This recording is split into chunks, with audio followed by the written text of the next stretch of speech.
دوسری جانب صحافی حسن بیگ کے خلاف ایک اور پرچہ کٹ گیا۔ ایف آئی اے اینٹی کرپشن سرکل کراچی نے محسن بیگ کے خلاف ایک اور مقدمہ درج کر لیا۔ محسن بیگ پر ایک اور کیس میں رشوت دینے اور ایف آئی اے پر دباؤ ڈالنے کا الزام لگایا گیا۔ اس حوالے سے مزید بات کریں گے ہمارے نمائندے محمد سلیم اس وقت ہمارے ساتھ موجود ہیں۔ سلیم، آگاہ کیجیے گا کس معاملے میں کٹا ہے؟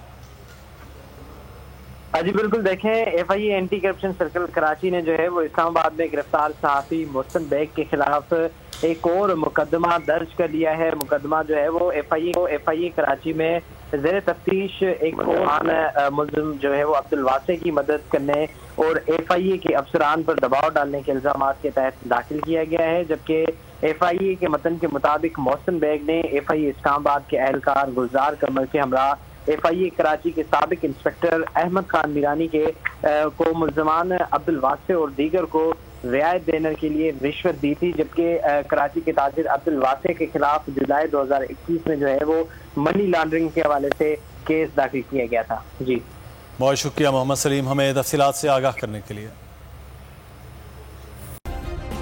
سبسکرائب کریں اور بیل دبائیں تاکہ کوئی خبر رہ نہ جائے۔